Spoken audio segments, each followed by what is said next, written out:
Hello students, आज हम अपने अगले टॉपिक की ओर बढ़ेंगे। स्टूडेंट, प्रीवियस टॉपिक में हम लोग एप्लीकेशन ऑफ गॉस थ्योरम पढ़ रहे थे। एप्लीकेशन ऑफ गॉस थ्योरम में हमने स्फेरिकल सेल के कारण इंटेंसिटी ऑफ इलेक्ट्रिक फील्ड की वैल्यू फाइंड आउट कर ली थी लास्ट टर्म पे, और एक नॉन कंडक्टिंग स्फेयर लिया जाए तो उसके भी इनसाइड, आउटसाइड और सरफेस पे इंटेंसिटी ऑफ इलेक्ट्रिक फील्ड की वैल्यू फाइंड आउट कर ली गई। स्टूडेंट, ये एप्लीकेशन में हम लास्ट एप्लीकेशन बताने जा रहे हैं इंटेंसिटी ऑफ इलेक्ट्रिक फील्ड की। तो ये लास्ट एप्लीकेशन है। लास्ट एप्लीकेशन में हम क्या पढ़ेंगे आज? वी विल स्टडी वो deduction of Coulomb's law from Gauss law, यानी गॉस लॉ के हेल्प से हम कूलॉम्स लॉ को डिराइव करेंगे। Before this we have already studied about Gauss theorem and Coulomb's law. So we will discuss, we will deduct, means we will derive Coulomb's law with the help of Gauss law. For this, student, क्या किया जाए? First of all, we consider a point charge.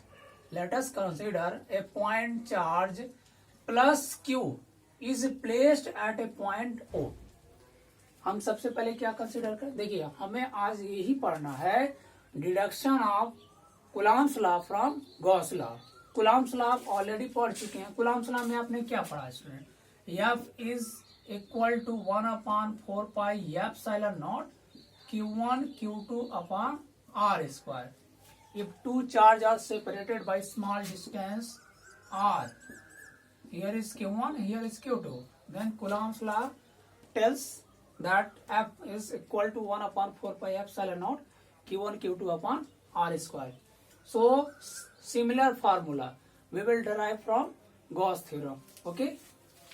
तो चलिए start करते हैं। कैसे? सबसे पहले हमने क्या लिया स्टूडेंट? सबसे पहले हमने एक पॉइंट चार्ज प्लस Q लिया जो किसी पॉइंट पर प्लेस्ड है एट पॉइंट O। अब इस पॉइंट चार्ज, देखिए, कूलॉम्स लॉ बताने के लिए हमें दो चार्जों की रिक्वायरमेंट्स होती है, यानी दो चार्ज हमें चाहिए। तो उन दो चार्जों में से एक चार्ज हमने कंसीडर कर लिया और दूसरा चार्ज इसी चार्ज से, यानी इसी प्लस Q चार्ज से हम क्या करेंगे? स्मॉल r डिस्टेंस पे कंसीडर कर लेते हैं। Suppose that at a distance small r there is another charge Q at point P. There is a point P, and this point P there is another charge Q dash. इस point P पर एक another charge है Q dash. अब क्या करना है student? हमें इनके बीच लगने वाले फोर्स को गॉस थ्योरम के हेल्प से फाइंड आउट करना है।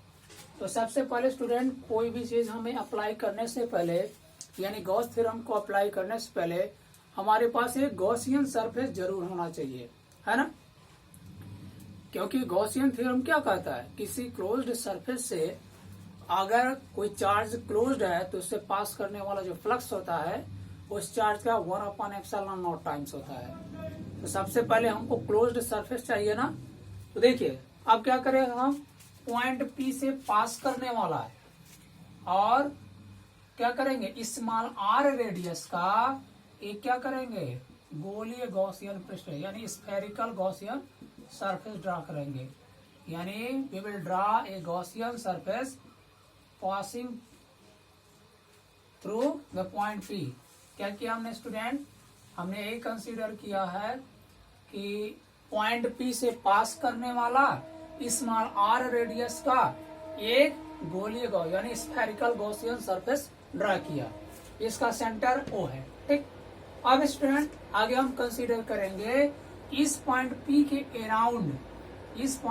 अराउंड एक एलिमेंट्री एरिया है, एक एलिमेंट्री एरिया dA है ना? अब ये एलिमेंट्री एरिया dA है तो स्टूडेंट क्या होगा? आप क्या करेंगे? इस पर जो एरिया वेक्टर लेंगे तो इस सरफेस के परपेंडिकुलर रेडियली आउटवर्ड डायरेक्शन में होगा। और ये क्या है? पॉजिटिवली चार्ज है। ये पॉइंट चार्ज O क्या है? पॉजिटिवली चार्ज है। देयरफॉर क्या होगा? इंटेंसिटी ऑफ इलेक्ट्रिक फील्ड यहाँ पे जो जनरेट होगा वो भी आउटवर्ड डायरेक्शन में होगा। कहाँ? इस स्फेरिकल गॉसियन सरफेस के रेडियली आउटवर्ड डायरेक्शन में, है ना। तो दोनों का डायरेक्शन क्या होगा, रेडियली आउटवर्ड, यानी आपको यहाँ पे मिलेगा बाहर की तरफ वेक्टर ई का भी डायरेक्शन और वेक्टर डी ए का डायरेक्शन। ओके, तो ये मिल गया हमको। देखिए क्या क्या कंसीडर किया हमने। First of all we have consider, let us क्या, a point charge plus q is placed at a point O. Now we have considered another point charge q dash at a distance small r placed at point P. Now we have drawn क्या, a Gaussian spherical Gaussian surface with center O and radius r passing through the point P. Now क्या किया गया है, we have considered an elementary area around point P on the Gaussian surface on which the intensity of electric field and area vector dA will be directed radially outward. Okay, now electric flux passing through this elementary area we will find. Okay, now we will find electric flux passing through this elementary area. क्या हो जाएगा student, therefore क्या होगा, electric flux passing through area element D A, क्या हो जाएगा, D phi E is equal to क्या हो जाएगा student, vector E dot vector D A. ये मिल गया आपको। अब इसके बाद स्टूडेंट क्या किया जाएगा, इसको ब्रेक किया जाए, ई डी ए cos 0 डिग्री। क्यों cos 0 डिग्री लिया जा रहा है, बिकॉज क्या होगा, सिंस या बिकॉज क्या, vector E is parallel to vector D A, ये इंप्लाई करेगा theta is equal to 0 degree, हो जाएगा ना। अब इसके बाद क्या हो जाएगा, ई डी ए का 0 की वैल्यू क्या होगी, 1 होती है, we will say that since cos 0 degree is equal to 1। Okay, now क्या हो जाएगा, E D A D phi की वैल्यू, ये क्या मिला स्टूडेंट, ये मिला हमें इस छोटे से एलिमेंट्री एरिया से पास करने वाला electric flux. Now we will find the total electric flux passing through the entire spherical Gaussian surface, यानी इस टोटल गॉसियन सरफेस से पास करने वाले इलेक्ट्रिक फ्लक्स की वैल्यू हम फाइंड आउट करेंगे। ओके, तो फाइंड आउट किया जाए, देयरफॉर क्या, देयरफॉर इलेक्ट्रिक फ्लक्स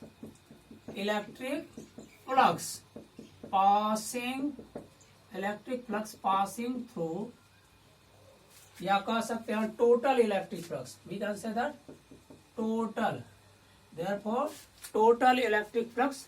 दिख रहा है स्टूडेंट, नहीं दिख रहा होगा ना, चलिए इधर लिख देते हैं हम इसको, यहाँ लिख देते हैं, नहीं दिख रहा, देयरफॉर क्या हो जाएगा, देयरफॉर यहाँ तो दिख ही रहा होगा ना ये, ठीक, देयरफॉर क्या हो जाएगा, total electric flux passing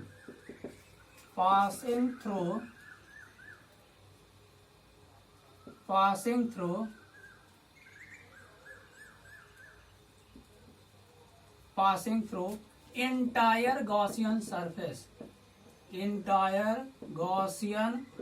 surface, क्या हो जाएगा student, phi E is equal to close integral D phi E, क्या हो जाएगा, चूंकि ये क्लोज्ड गॉसियन सरफेस है इसलिए हम क्या करेंगे, यहाँ पे क्लोज इंटीग्रल डी फाई। अब यहाँ से क्या करेंगे, डी फाई का वैल्यू जो फाइंड आउट किया गया यहाँ रखा जाए, ये हो जाएगा क्लोज इंटीग्रल क्या होगा, ई डी ए, ये मिल जाएगा। अब ई को हम क्या करेंगे, बाहर निकालेंगे ना, बाकी यहाँ से क्या करेंगे, बाहर निकालने के बाद आपको क्या मिलेगा, ई बाहर आ गया, क्लोज इंटीग्रल डी ए, ये फाई ई का वैल्यू यहाँ तक हमने फाइंड आउट किया। इसके बाद देखिए क्या करेंगे, यहाँ पे थोड़ा सा इरेज कर रहे हैं, फाइंड आउट करने के बाद अब देखिए यहाँ पे क्या होगा, सिंस क्या होगा, close integral D A is equal to 4 pi R square, क्या होगा, total surface area of spherical Gaussian surface, short में लिख दे रहा है total surface area of spherical Gaussian surface. Okay, therefore we can write, यहाँ से पाई की वैल्यू क्या होगा, phi E is equal to क्या हो जाएगा student, E into 4 pi r square हो जाएगा ना, ये हो गया।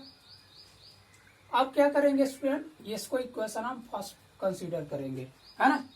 अब according to Gauss theorem, Gauss theorem क्या कहता है, देखिए इस वाले, देखिए इस स्फेरिकल सरफेस से जो क्लोज्ड चार्ज है वो क्यू है ना, तो क्या हो जाएगा, ये क्यू चार्ज है क्लोज्ड इस स्फेरिकल गॉसियन सरफेस से, तो अकॉर्डिंग टू गॉस थ्योरम क्या होगा, नाउ क्या करेंगे स्टूडेंट, अकॉर्डिंग टू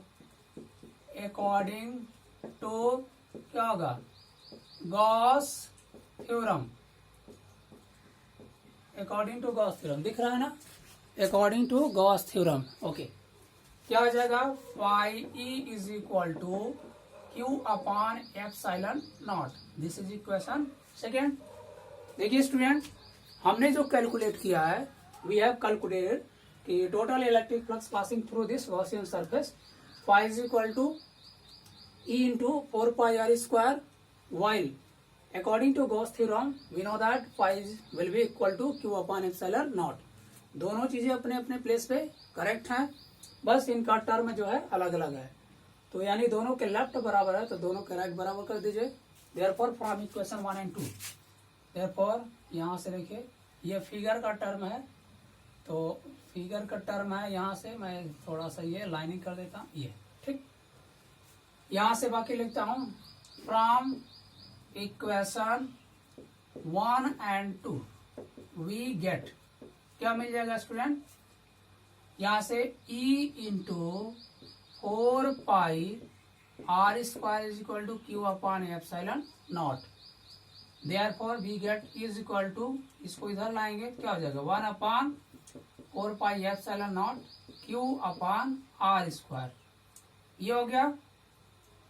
अब ये क्या हो गया स्टूडेंट, हमें इलेक्ट्रिक फील्ड की वैल्यू मिल गया, यानी इस point charge plus Q, due to this point charge plus Q, the intensity of electric field at point P will be equal to this.